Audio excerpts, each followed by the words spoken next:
Everybody, it's Russ Curtis, professor of counseling. Thank you for joining me today. It seems important for us to understand what the concept of narcissistic injury is.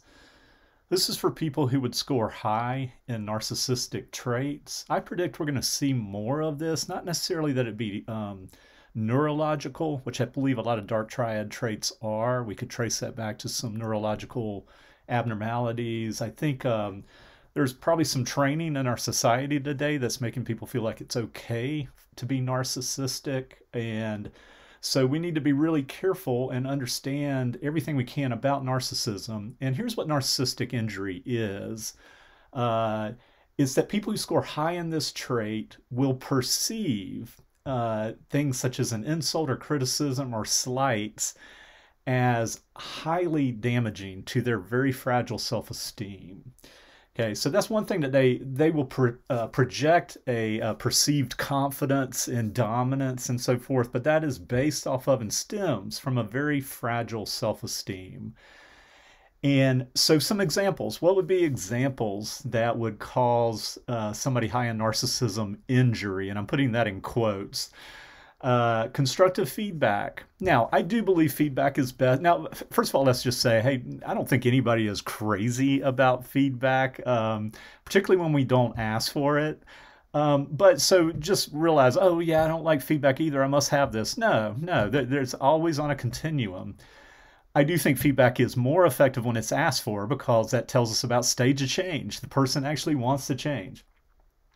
But constructive feedback, which we will get at work, for instance, could really be perceived as an insult, be perceived as criticism, when it's actually being given as, hey, this might be something that's going to help your life be a little easier, help you get your work done better, and so forth. Also, the perceived idea that you're being ignored in a social situation or you're not the center of attention would also be something that could cause a narcissistic injury. So these are just two examples.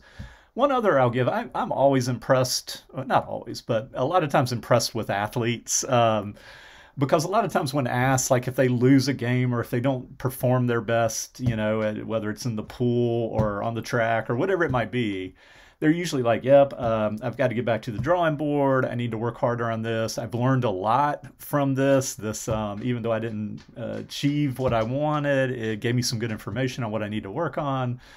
You don't see them blaming a lot. And I realize, in the college level, there's media consultants kind of telling them what they should say and what they shouldn't. But I think in general, athletes at a certain quality realize they've got to be coachable.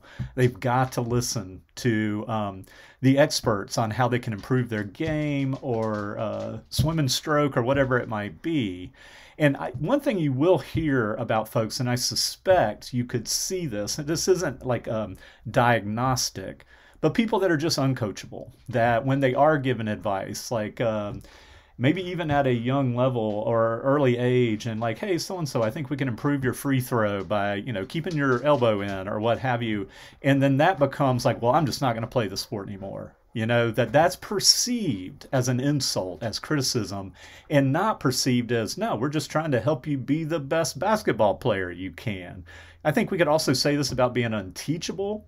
So you will get folks that are just incredibly bright and maybe they don't need teachers to explain stuff. I think that's really, really few.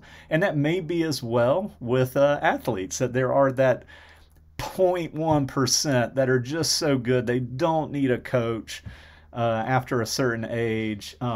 This gets complicated, so I'd love to hear your comments because one thing we know about psychopathy is they don't experience fear. So people on the dark triad traits, and that includes narcissism, psychopathy, and Machiavellianism, that people, particularly with psychopathy, don't experience fear due to kind of an inactive amygdala. And, if you're sitting there trying to sink a putt with 30 million people watching, and this could determine whether you win millions or go home without anything, that maybe having a little underactive amygdala would be helpful.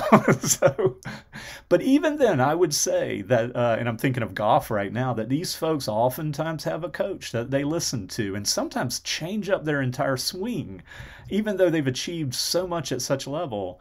Maybe being at the free throw line, when the game's on the line and there's 1 second left and you can win or lose the game based on the free throws, it might be helpful to have a little underactive amygdala, which may push you into a little bit higher of the dark triad traits, potentially.